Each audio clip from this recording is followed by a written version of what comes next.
Indonesia ya. Jadi, mau lagi apa kabar semua?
Jadi teks esai itu adalah suatu karya tulis atau suatu tulisan yang berisi mengenai pendapat atau pikiran penulis tentang suatu topik yang sedang dibahas, disertai dengan alasan yang kuat. Jadi tidak jauh berbeda dengan teks argumentasi kan.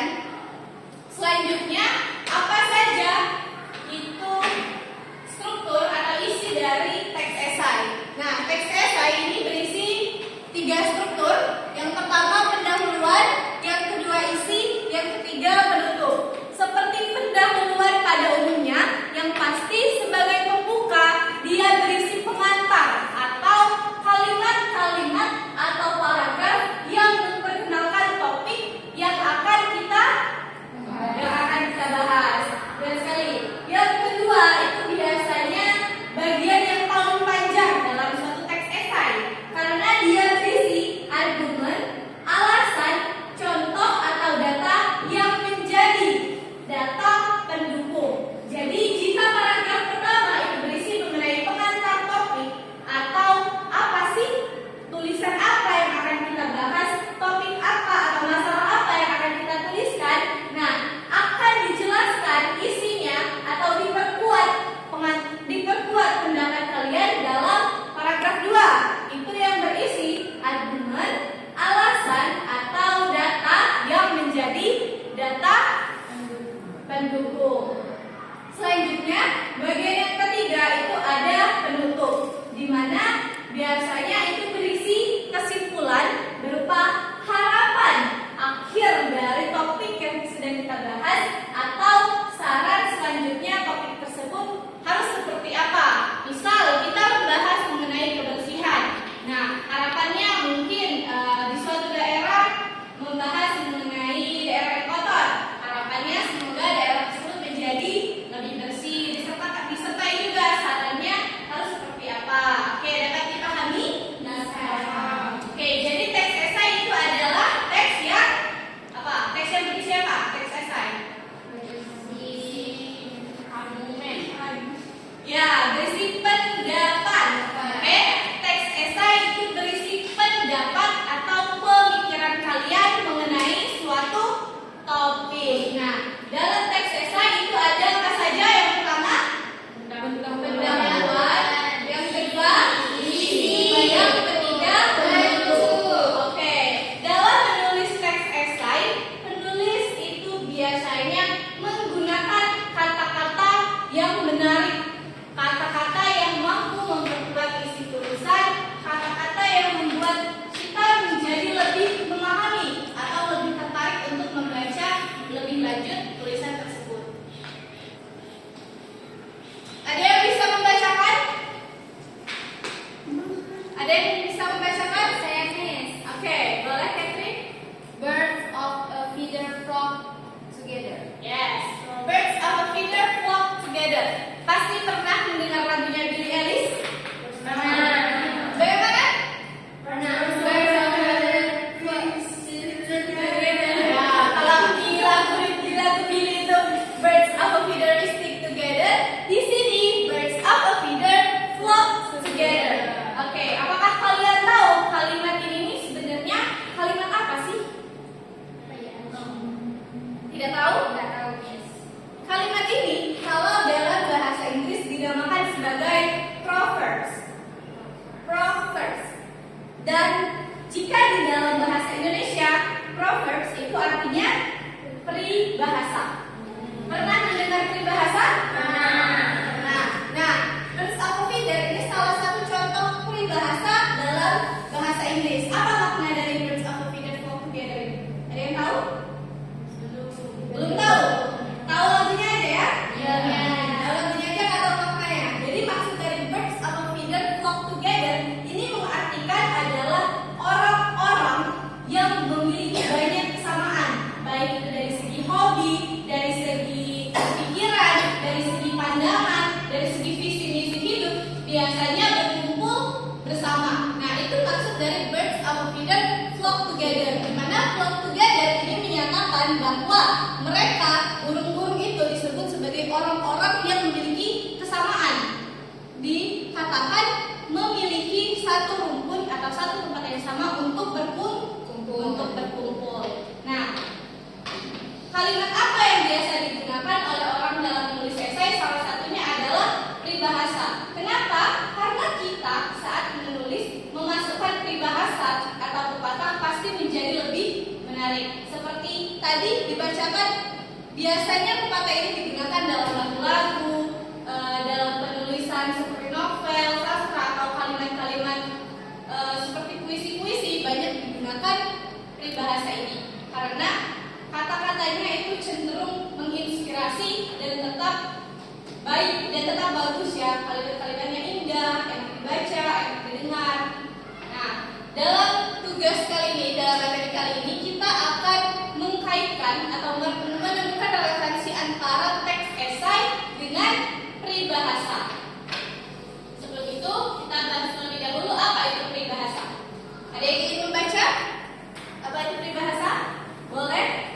Kalimat yang berisi nasihat, pelajaran, atau gambaran tentang kehidupan dan biasanya sudah digunakan sejak lama. Ya, betul sekali. Jadi, peribahasa itu adalah kalimat yang berisi nasihat dan biasanya itu digunakan sudah sejak lama atau turun-temurun. Dia sudah ada dari zaman nenek moyang katanya ya. Ada yang tahu contoh peribahasa dalam bahasa Indonesia? Boleh pakai? Bahasa tak kenal maka tak sayang. Oke, tak kenal maka tak sayang. Tak sayang maka tak cinta. Nah, itu salah satu contoh peribahasa dalam bahasa Indonesia. Jadi ada banyak sekali. Jika verbs atau feeder tadi contoh dari peribahasa atau proverbs dalam bahasa Inggris, maka di sini kita akan berfokus pada peribahasa yang ada di Indonesia. Selanjutnya, kita tidak hanya mengenal mengenai peribahasa, tapi juga idiom. Ada yang ingin membacakan apa itu idiom? Boleh. Ungkapan yang maknanya harus dipahami sebagai satu kesatuan, bukan diterjemahkan kata demi kata. Oke, idiom itu biasanya disebut sebagai kata-kata kiasan jika dalam bahasa Indonesia ya. Jadi idiom itu harus dipahami sebagai satu kesatuan. Dimana jika ada satu idiom, maka kita harus paham makna secara keseluruhan. Tidak bisa kita terjemahkan per kata demi kata. Mengapa? Nah, untuk tahu alasannya, mari kita tonton bersama videonya. Breaking ice before the wedding. And I thought they could bring cookies for the ice. Since I'm not English, I'll break the ice. Nah, oke. Di sini ada satu peribahasa, satu idiom dalam bahasa Inggris ya, supaya kita lebih memahami. Jadi kita pelajari dari bahasa kalian utama dulu. Apa itu idiom yang pertama ada? Break the ice. Break the ice. Apa arti dari break? Memecahkan, memecahkan. Kalau ice, es. Jadi jika diartikan memecahkan es. Namun jika kita lihat maknanya dari kalimat ini misalnya, what we have to do is just break the ice. Apa artinya dalam bahasa Indonesia?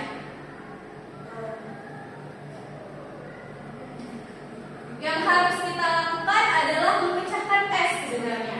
Apa itu konteksnya jika kita pahami secara sekilas ya? Jika kita pahami dalam satu kalimat ini, masalah. Mari kita tonton makna sebenarnya dari break the ice. Break the ice. Anything like that? Can't imagine.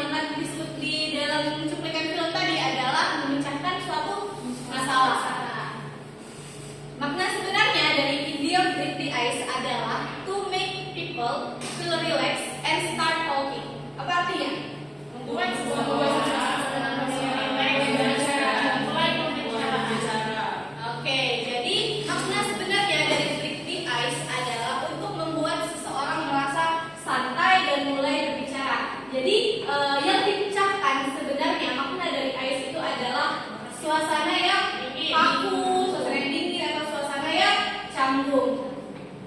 Makanya idiom itu tidak bisa kita artikan satu persatu kata-katanya karena maknanya akan sangat berbeda dengan makna yang sebenarnya atau apa yang sebenarnya dimaksudkan. Oke, lanjut. Idiom selanjutnya.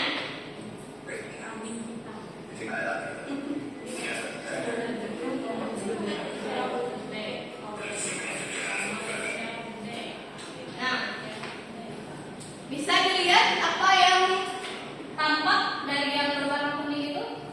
Let the cat out of the bag. Let the cat out of the bag. Apa artinya jika diterjemahkan ke dalam bahasa Indonesia? Membiarkan kucing keluar dari tas. Oke, membiarkan kucing keluar dari tas. Makna sebenarnya dari idiom itu adalah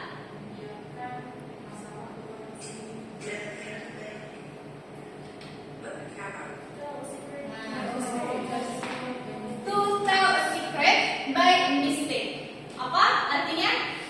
memberitahu rahasia dengan Dari dari kesalahan. Oke, artinya sebuah rahasia itu terbongkar karena tidak sengaja atau kita tidak sengaja membongkar suatu rahasia. Misal kita lagi berbicara panjang, tapi ternyata secara tidak sengaja kita mengucapkan rahasia yang seharusnya itu dikip sendiri. Nah, itu makna dari let the cat out of the bag. Berbeda kan makna dari diterjemahkan dan makna yang sebenarnya apa yang dimaksudkan oleh pembicara? Berbeda? Berbeda. Lanjut. Bisa kita lanjut. Bisa nih.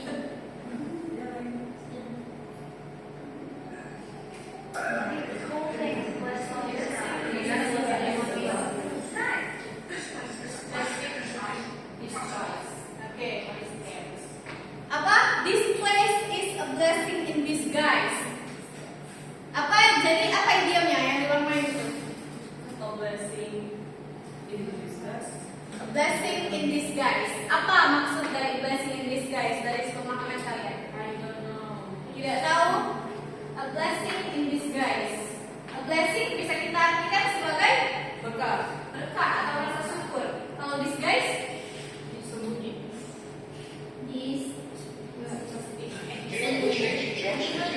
kita lihat samaran.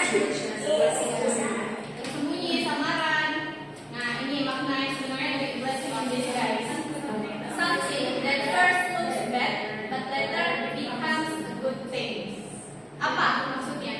Sesuatu yang Soalnya awalnya jelek, tapi setelahnya jadi jadi hal yang bagus. Ya, misal kita mendaftarkan diri ke Unsri misalnya, tapi ternyata kita tidak diterima oleh Unsri. Selanjutnya ketika kita mencoba lagi, oh ternyata kita diterima di universitas yang sebenarnya kita pikirkan dari awal, misalnya UI. Nah, itu bisa dikatakan sebagai salah satu contoh dari blessing in disguise, di mana sesuatu yang awalnya terlihat buruk ya, terlihat tidak bisa disyukuri sama sekali, ternyata nantinya atau kedepannya itu adalah hal yang baik bagi kita. Itu salah satu contoh dari blessing in disguise. Jadi bisa kita gunakan ya kalau kita percaya. Oke, bisa dipahami contoh-contoh dari idiom ini? Kenapa tidak bisa kita artikan satu persatu? Karena idiom itu adalah salah satu contoh dari kata-kata kiasan yang jika kita terjemahkan satu persatu artinya akan sangat berbeda dengan makna yang sebenarnya dimaksudkan. Oke, sudah bisa dipahami mengenai istilah idiom? Bisa. Selanjutnya, mari kita perhatikan bersama. Di depan ada salah satu contoh esai yang memasukkan atau mengimplementasikan peribahasa dan idiom di dalamnya. Boleh dibaca dulu.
sekali ya Alif, mengenai kegagalan adalah guru terbaik. Jadi benar sekali ya, penafsirannya mengenai peribahasa tadi sangat bagus.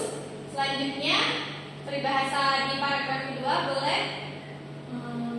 Untuk di paragraf kedua itu di barisan keempat, sedikit demi sedikit lama-lama menjadi bukit. Oke, bagus sekali. Apa maknanya? Maknanya itu usaha kecil yang dilakukan terus-menerus akan menghasilkan sesuatu yang besar. Oke, bagus sekali. Benar sekali ya penafsirannya. Sedikit demi sedikit, lama-lama menjadi bukit. Artinya hal-hal yang dikerjakan atau dilakukan perlahan-lahan nantinya akan menjadi hal yang besar. Oke, bagus sekali. Selanjutnya idiom. Idiom. Siapa ada yang mau? Oke, boleh. Saya menemukan kata di antara baris-baris. Di Bagian mana itu? baris ketiga di tengah. Oke, nah apa maknanya? Maknanya bentar, Miss. Apa maknanya di antara baris-baris? Makna tersirat atau informasi yang tidak secara langsung ditulis yang harus ditangkap oleh pembaca. Ya, jadi makna tersirat. Paham apa itu makna tersirat? Sudah pernah dibahas sebelumnya? Yang tidak ditulis langsung. Ya, jadi makna yang membutuhkan analisis atau interpretasi atau secara mendalam. Ya, tidak bisa langsung kita artikan dari tulisan saja. Oke, ada lagi yang menemukan idiom lainnya? Boleh? Namanya? Kelimpungan. Kelimpungan. Kelimpungan. Mana itu kelimpungan?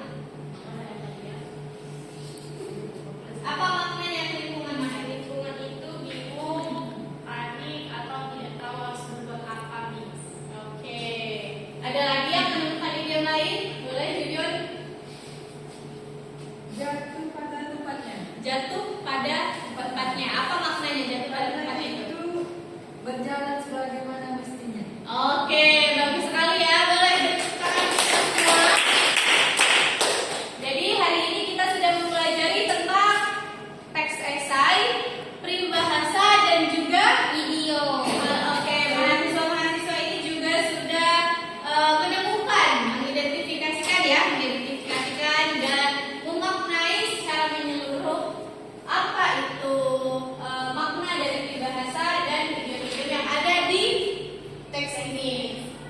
Jadi bisa ambil kesimpulan bahwa kalian sudah bisa memahami materi kita pada hari ini. Selanjutnya untuk agenda berikutnya, kalian silakan menulis esai seperti tujuan pembelajaran yang telah kita tetapkan. Itu kalian mengaplikasikan setidaknya 5 peribahasa dan idiom ke dalam karya tulis kalian. Nah, nantinya tulisan kalian akan kita bahas pada pertemuan selanjutnya. Kalian akan mempresentasikan dan berdiskusi mengenai makna dalam setiap peribahasa dan idiom yang kalian tulis. Bisa dipahami? Bisa. Demikian kegiatan pembelajaran kita pada pagi hari ini ya. Terima kasih atas partisipasi aktifnya. Terima kasih juga sudah mengikuti pembelajaran dengan baik dan teruslah menggunakan bahasa Indonesia. Oke, jadi Ibu harap pembelajaran hari ini tidak hanya membuat kalian betah ya, tidak hanya membuat kalian bangga menggunakan bahasa Indonesia, tidak hanya membuat kalian fasih, tapi juga berbudaya Indonesia yang baik. Demikian kegiatan pembelajaran hari ini Ibu tutup. Wassalamualaikum warahmatullahi wabarakatuh. Sampai jumpa